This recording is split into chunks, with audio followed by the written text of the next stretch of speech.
Bonjour à tous. La météo ne s'y prête pas, mais ce sont les derniers jours pour profiter du bassin extérieur au centre nautique communautaire de Sarreguemines. Il ferme lundi jusqu'au retour des beaux jours. À la une aujourd'hui sur Mosaïque, 5 garages et 6 places de stationnement verront le jour à proximité des immeubles 20 à 24 rue Roth à Sarreguemines, à côté du square Wiltzer. Sans doute une bonne nouvelle pour les initiateurs de ce parking privé. Néanmoins, le projet a fait polémique lors du dernier conseil municipal. L'argument choc étant que la ville ferait peut-être indirectement un cadeau aux propriétaires. Faux, répond le maire, et au final, 4 oppositions et 2 abstentions. On y revient dans le JT, mais d'abord le sommaire complet de cette émission. Avec l'Aglo, plus belle la vie. Mosaïque vous propose aujourd'hui de découvrir les réactions des spectateurs à l'issue de la projection du film Sarreguemines et sa région dans la tourmente. D'écouter l'avis des conseillers municipaux de Sarreguemines concernant la création d'un parking privé près de la rue Roth. De faire le point sur les activités proposées par le centre socio-culturel de Sarreguemines. De tirer au clair les conséquences de l'arrêt du second vapocraqueur de Total Petrochimical à Carlin. De vous conter la petite histoire du puits à bébé de Hambach. De vous plonger dans l'ambiance du tournage de la série Noobs à Grauftal et enfin de déguster une tarte amandée au Mirabelle, un dessert de saison réalisé par Patrick Koch. On commence avec notre séquence replay. Il y a 4 ans, jour pour jour, Mosaïque avait filmé le chantier des éoliennes à Veulflin. Regardez. Le saviez-vous? Le cloud est gratuit pour l'éducation, en prime avec le leader mondial du logiciel, Microsoft. Pour les pros, la solution c'est le cloud ID Réseau. Tout se passe comme prévu, ainsi pourrait-on résumer l'évolution du chantier de la future ferme éolienne de Veulflin. Pour rappel, il s'agit de 5 éoliennes qui se déploieront sur les hauteurs de la commune en direction de Gros-Rederchin. La ferme sera raccordée au réseau EDF au poste de Rémelfin via une ligne souterraine de 20 000 volts et d'environ 12,5 km de long. Le projet permettra de tirer globalement 3 recettes, dont une partie sera reversée à Vizvillers, l'une pour la location des terrains, l'autre grâce à l'implantation de panneaux photovoltaïques, la troisième est liée à l'IFER. Les 5 éoliennes ont été installées en mai-juin 2012. Depuis 3 ans, elles sont en activité. Ceci dit, demain, le vent ne soufflera que de 10 à 15 km/h en moyenne. Mais ce sont sans doute plus les températures qui vous intéressent. Regardez les prévisions pour demain présentées par Sandrine Serbino. 7,6% des accidents du quotidien ont pour origine l'activité domestique. Assurance accident de la vie, la sécurité par tous les temps. Bonjour tout le monde. Enfin des bonnes nouvelles. À partir de demain, on va vers une amélioration. Par contre, la matinée de demain débutera quand même dans une ambiance humide et brumeuse, mais des éclaircies finiront par percer en journée. Côté température, elles reprennent des couleurs l'après-midi avec de 17 à 19 degrés. Les matinales restent fraîches avec seulement de 6 à 8 degrés. Demain jeudi 24 septembre, nous fêtons les Tecles. Le soleil nous accompagnera de 7h17 à 19h23. Je vous souhaite à tous une très bonne fin de journée et vous retrouve dès demain.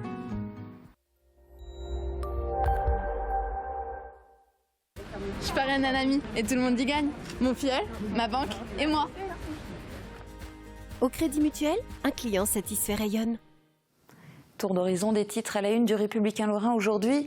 En page régionale, l'A31 bis entre espoir et scepticisme. Une bonne centaine de participants a animé hier soir le 12e et dernier rendez-vous du débat public sur l'A31 bis, en présence d'une forte délégation florangeoise hostile à la traversée de l'agglomération. En 5 mois de concertation, 2800 personnes ont pris part au débat. D'ici la fin février, l'État fera connaître les suites qu'il entend donner à ce dossier. En page locale, Mathieu Otto rêvait du titre. Il termine 3e du Bocuse d'Or. Une belle performance pour le second de cuisine de l'auberge Saint-Balfrid. Le concours s'est déroulé à Paris sous les yeux d'un jury de 10 chefs présidé par Michel Roth. Enfin, chez nos voisins, dans l'édition de Forbach, le quartier de Bellevue se mobilise pour aider les Yézidis qui fuient Daesh. Des familles de cette minorité ont fui l'Irak. Le centre social de Bellevue s'est organisé pour les accueillir, soutenu par des bénévoles et un élan de solidarité. L'actu du secteur en images, voici le JT de Mosaïque.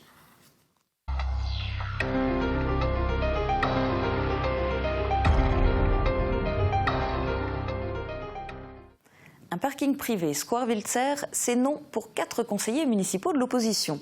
Long échange lundi soir lors du conseil municipal au sujet de la création d'un ensemble de 5 garages et 6 places de stationnement à proximité de la rue Roth. Jean-Philippe Schwartz a été le premier à faire entendre son désaccord, préférant à cet endroit un parking public gratuit. Regardez.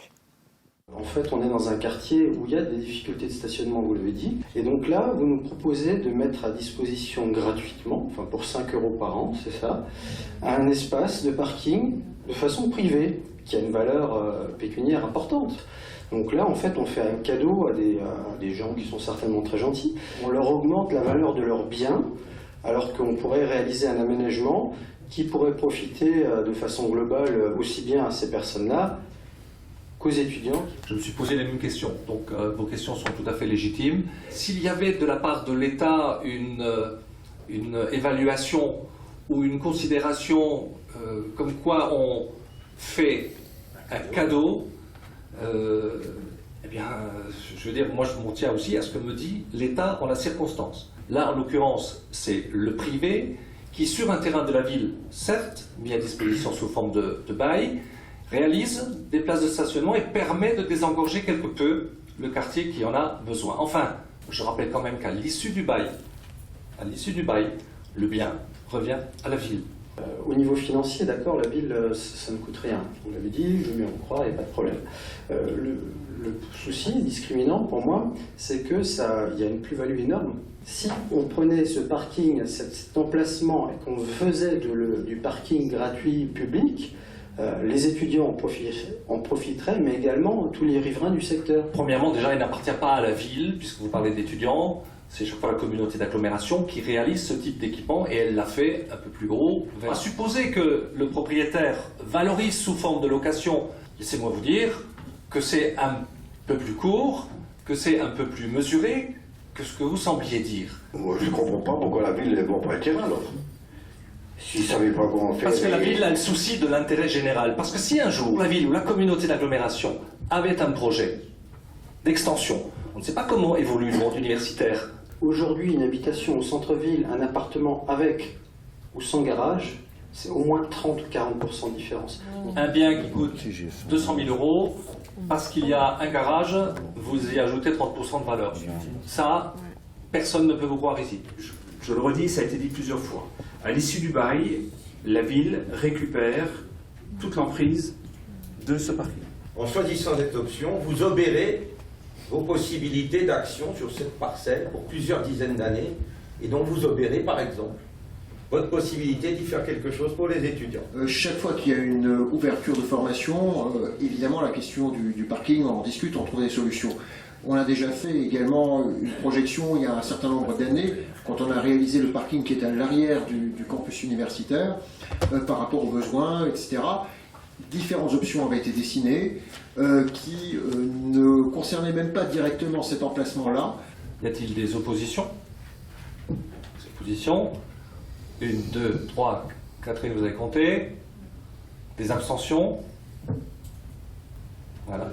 Donc ce rapport est adopté. Un voyage dans un passé pas si éloigné. Plus de 700 personnes ont profité des 2 projections proposées à l'hôtel de ville de Sarreguemines pour regarder le film d'archives, agrémenté de témoignages, intitulé Sarreguemines et sa région dans la tourmente 1937-1950. Ils ont pu prendre connaissance des images exclusives filmées à l'époque par André Poinsignon. C'est un reportage de Marie-Laurette Amagnouk, Jean Berkel et Guillaume Dumonteil. André Poinsignon est bien enraciné dans sa ville natale. Voici l'homme sans qui ce projet n'aurait pas pu voir le jour. André Poinsignon. Ancien commerçant de Sarreguemines, il a filmé la ville dans les années 1930-1940. Personnellement, c'est vraiment très très fort de voir un peu la famille, les enfants, donc mon oncle et mon père quand ils étaient enfants. Ces scènes de vie pendant ces périodes, comme dit, qui n'étaient vraiment pas très heureuses, et il y avait une certaine gaieté, une certaine joie familiale qui était présente. Donc, c'est touchant, c'est vraiment touchant. Avec sa caméra, André Poinsignon a enregistré des images d'une grande richesse historique. On découvre Sarreguemines avant la Seconde Guerre mondiale, durant la période appelée Ville glacis, puis au moment de l'annexion, des bombardements, de la libération et de la reconstruction. Ça me rappelle beaucoup de choses de Sarreguemines que j'ai connues après la guerre, puisque je suis né en 1946. Très souvent, on a une petite idée de ce qu'était cette guerre, mais là, c'était le vif du sujet. Le chef d'état-major de la SA et Reichsleiter Viktor Lutze prend la température des territoires annexés et son périple le conduit tout naturellement le 21 mai 1941 à Sarreguemines. Ça nous montre que ce passé, ces drapeaux avec les croix gammées, ces régimes terribles, cette époque terrible du XXe siècle, c'est quelque chose qui n'est pas si loin de nous et c'est une prise de conscience par rapport à l'actualité aussi qui peut nous faire comprendre aux jeunes générations que nous avons un devoir de mémoire et puis surtout un devoir de vigilance. Si vous voulez voir ou revoir ce film d'archives, agrémenté de témoignages, sachez qu'il sera diffusé en intégralité sur Mosaïque le 11 novembre prochain.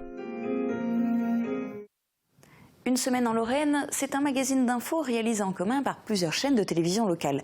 En voici l'un des reportages réalisés à Carlin pour faire le point sur les conséquences de la fermeture prochaine du second Vapocracker. Regardez.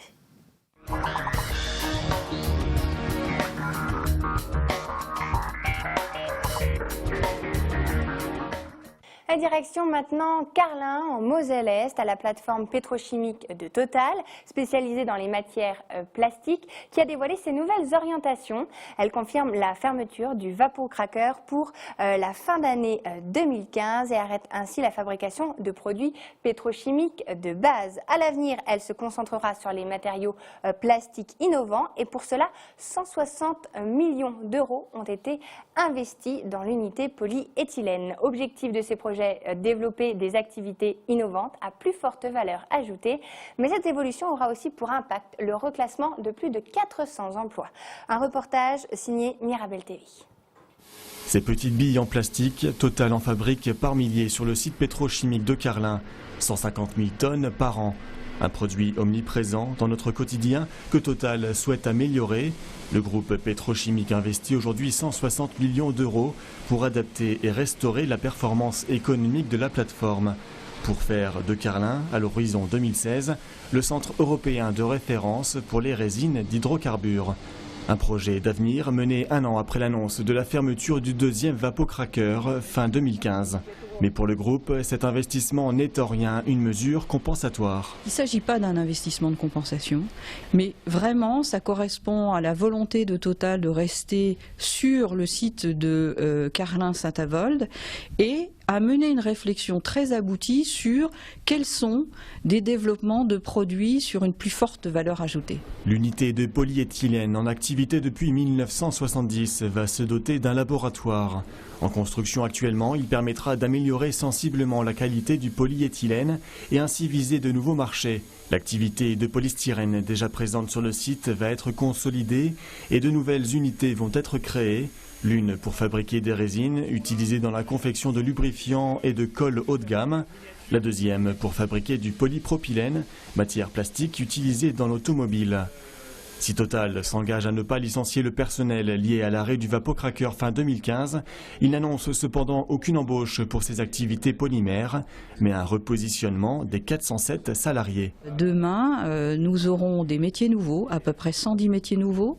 Nous aurons des personnes qui vont partir, qui vont transmettre leur savoir-faire sur des activités qui restent. Et puis nous avons à repositionner à peu près 300 personnes sur notre future organisation 2016. Pour la CGT, cet investissement minime ne suffit pas à conserver les emplois. La pyramide des âges permet de faire un plan où on supprime 200 emplois sans faire aucun licenciement, juste en faisant des départs à la retraite avec pour certains des conditions assez avantageuses financières avec des primes, des incitations au départ à la retraite et aucune mutation forcée, aucun licenciement. On perd au final 320 postes sur ce plan. Pour nous, c'est loin de compenser par rapport à ce que Total dégage comme chiffre d'affaires. On est loin de compenser tous les emplois qui sont supprimés, quoi. À l'horizon 2016, le site Total de Carlin comptera 344 salariés contre 937 en 2006. Une nouvelle réduction des effectifs bien orchestrée qui conduira alors Total vers une chimie plus élaborée. Et vous pouvez voir l'émission complète d'une semaine en Lorraine sur notre site internet www.mosaïque.tv. Retour à Sarreguemines, où le centre socio-culturel veut s'ouvrir au plus grand nombre. La structure, située sur la rive droite, impasse Nicolas Rohr, vient d'organiser ses journées portes ouvertes. Elle cherche à attirer de nouvelles personnes en mettant en avant ses qualités de souplesse et d'écoute. C'est un reportage de Marie-Laurenne Atamagnouk et Guillaume Dumonteil.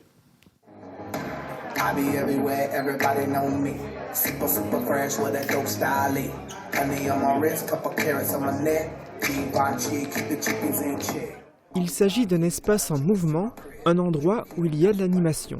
Le centre socioculturel accueille dans ses locaux à peu près une dizaine d'associations.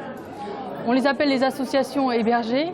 Ils sont là en permanence sur l'année, à une fréquence d'1 à 2 fois par semaine. Alors on a l'association par exemple du Club Senior, on a des associations qui proposent la percussion africaine comme Djolé ou Calan, on a de l'association Danse et Loisirs. Situé 2 impasse Nicolas Rohr, près de la caserne des pompiers, il vise à apporter une dynamique locale au niveau des quartiers de la rive droite.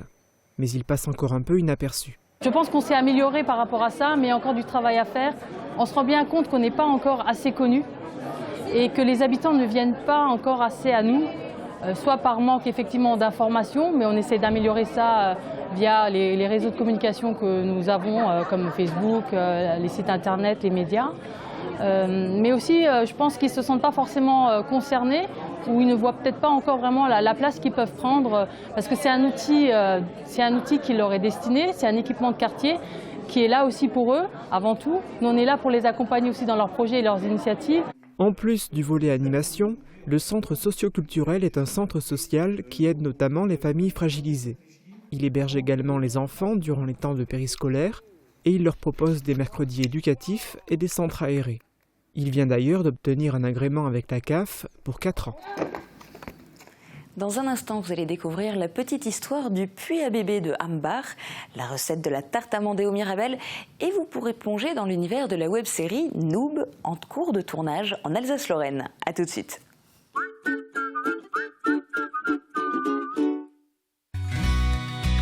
Venez déguster la cuisine du Petit Thierry à Sarreguemines. Produits frais et saveurs aux 1000 couleurs sont au rendez-vous, en salle ou en terrasse. Vous cherchez une voiture ? Optez pour une voiture de l'année. Vous économisez entre 20 et 50%. Blanc-Bleu Automobile, le prix d'un importateur, le service d'un concessionnaire. Traiteur Henri, c'est le choix de plats à la carte, plats du jour, buffet froid et repas avec prestations de cuisine et service. Nouveau, dès le 1er octobre, Traiteur Henri livre ses plats du jour dans un rayon de 20 km autour de Sarreguemines.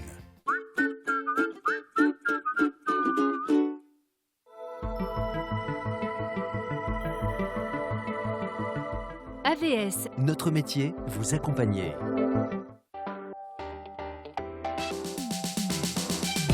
Demain sur Mosaïque, on s'intéresse au métier d'agriculteur avec Alain Fautré. Un métier de passionné, la ferme de la Charmille, c'est aussi une histoire de famille où tout le monde met la main à la pâte. 1984, donc ça fait plus de 30 ans. Et puis nous parlerons sport avec notre joyeuse équipe de plate-bande. À défaut d'en pratiquer, Suzanne, Martine, Sébastien et Bertrand le regardent à la télé et c'est déjà ça. Schöne Sexfilme. Nu sagt die Frau, ja, jetzt mal auf mit Zappi. Holt doch das Sexfilme, gell? Den Fußball kannst du spielen. Oh! Mosaïque vous a déjà raconté la naissance de la fontaine de Hambar. Voici à présent une petite histoire collatérale de ce lieu.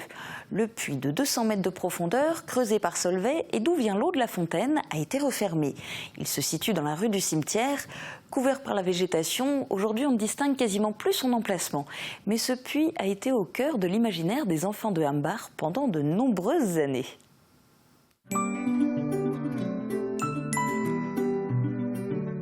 FBS, du bon temps par tous les temps.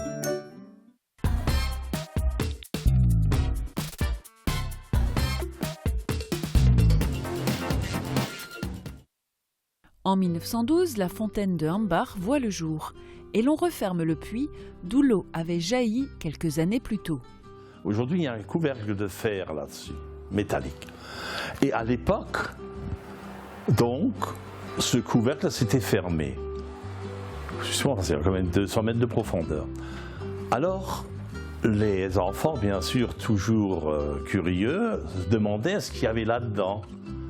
Ben, on leur disait, mais là, c'est le puits à bébés. Parce qu'à l'époque, c'est la cigogne qui ramenait les bébés à domicile, sur commande. Et donc, ils ont... Donc la cigogne, on nous expliquait qu'avec son bec, elle prenait les petits bébés, mais on ne nous a jamais expliqué comment il arrivait à soulever et dévisser ce lourd couvercle. Voilà. Et donc c'est resté encore aujourd'hui, parmi les anciens, disent encore le puits à bébés. Noob, c'est une web-série d'origine toulonnaise dont l'action se situe dans le monde des jeux de rôle en ligne. Noob, c'est aussi un raz-de-marée sur le financement participatif. Pour les 6e, 7e et 8e saisons, sous forme de film, les créateurs de la série ont fait appel aux internautes pour financer leur projet. Leur objectif de 35 000 € a été atteint en 15 heures seulement et c'est au final la somme de 682 161 € qui a été réunie, pulvérisant au passage le record européen du financement participatif. D'un film, le projet s'est transformé en une trilogie. Toujours avec l'aide de leurs fans, ils tournent dans de nombreux lieux de France les séquences de leurs films. Ils sont actuellement en Alsace-Lorraine et c'est à Grauthal que Thomas Drouin les a rencontrés. Avec Virch Menuiserie, votre maison devient tendance.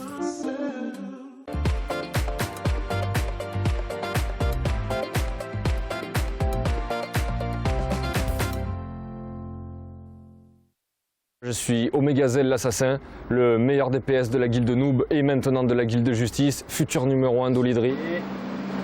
Action. On va faire une deuxième. Noob, c'est avant tout une web-série qui aujourd'hui en est à la 6e saison.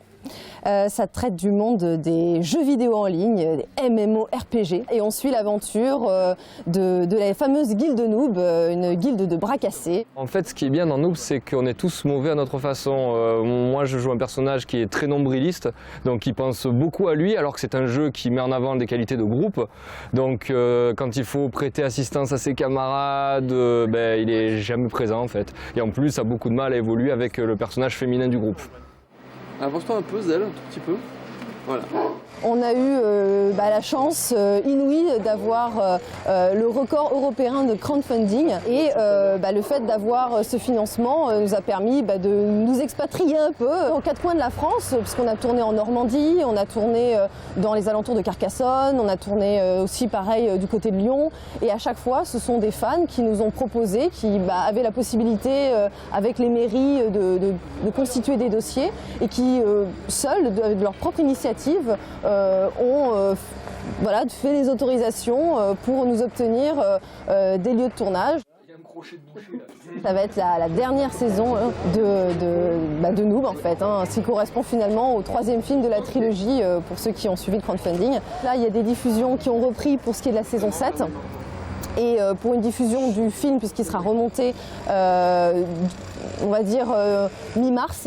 Et ensuite, l'ultime saison, ce sera peut-être plutôt fin 2016, je pense. Action. Je n'ai pas le choix. Les enjeux sont trop importants. Merci pour votre aide. On passe au dessert. Patrick Cor vous propose sa recette de tarte à la Mirabelle. L'ingrédient indispensable de cette préparation, l'eau de vie de Mirabelle, à consommer toutefois avec modération. Original et de qualité, les cuisines Aviva présentent entrée plat dessert. Aviva, la cuisine qui vous va.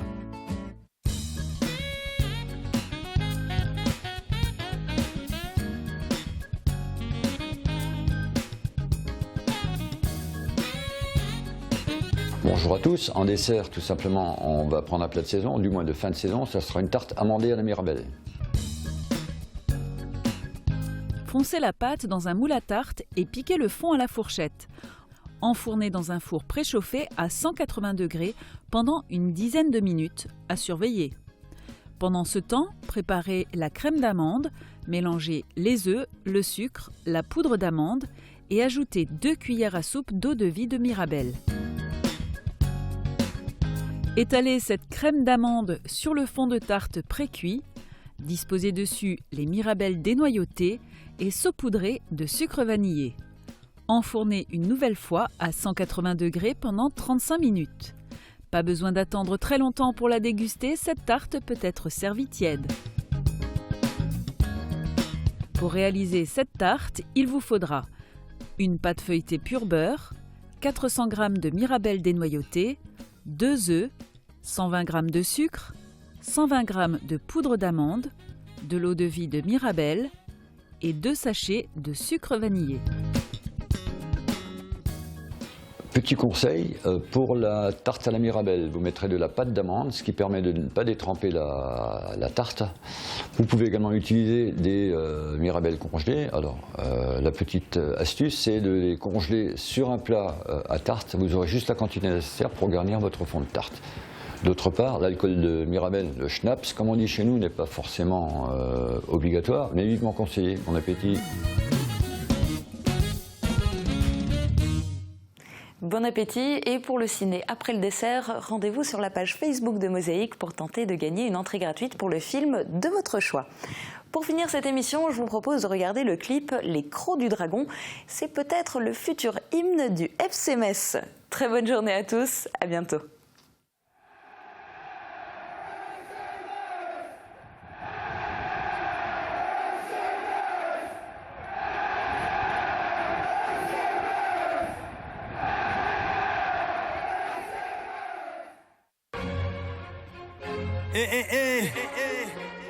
Ici c'est Metz mon gars. Ici c'est Metz. Ici c'est Metz. On est là ou pas? Émissaire de paix.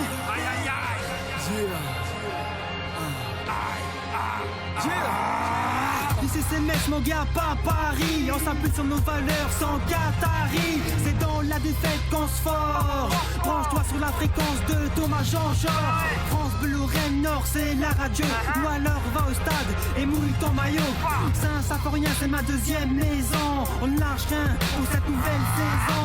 On est là, peu importe le championnat. Capitale de Lorraine, on a du sang grenat. Le vrai Messin n'est pas pour Nancy. Nous avons des principes à gagner, l'envie. On a l'amour du club, pas besoin de faire un dessin. Qui nous saute pas, n'est pas un messin. On pousse l'équipe pour la faire gagner. Ouais, on est là, FC Metz à jamais. Porte ta tribune, chante avec nous. SOS Nord-Sud, tout le monde debout. On porte le flambeau, peu importe la génération, ouais. On a l'écran du dragon, porte ta tribune, chante avec nous, SOS Nord-Sud, tout le monde debout. On porte le flambeau, peu importe la génération, ouais. On a l'écran du dragon. Et on mord, le Graouli sort les griffes. Peu importe le sort, sur la pelouse c'est l'équipe. Dans le stade ça crie fort, la solidarité messine. On donne tout dans l'effort, on entend chanter le public. Garde un œil sur le score, ils s'attaquinent le cuir. On est là, on supporte dans le meilleur et dans le pire. La bataille fait rage, on pilonne la cage de tir. Assassin faut rien, viens voir l'étalage des titres. 3 points foutés sur gazon, c'est là que le combat se livre. Pas le même maillot, ni la même passion que certains arbitres. Et ça siffle, encore un penalty. Jamais affaibli, les grenalistes toujours entre les lignes. Et ça chante en tribune, dans le stade c'est une devise. Le public pousse son équipe jusqu'à la fin des 2 reprises. Les grands et les petits crient, ici c'est Metz, c'est ma ville. Et vous l'avez dit, les guerriers Graouli sortent les griffes. Peu importe ta tribune, chante avec nous, SOS Nord-Sud, tout le monde debout. On porte le flambeau, peu importe la génération, ouais. On a l'écran du dragon, porte ta tribune, chante avec nous, SOS Nord-Sud, tout le monde debout. On porte le flambeau, peu importe la génération, ouais. On a l'écran du dragon. Temps additionnel, tu joues pas l'heure de la rédemption. Que tout le monde se lève, le souffle en rétention. C'est Metz, c'est jusqu'à la dernière seconde. Le chant des supporters faut que le dragon sorte de ses gonds. Peu importe les adversaires, on est là. Peu importe les cœurs blessés,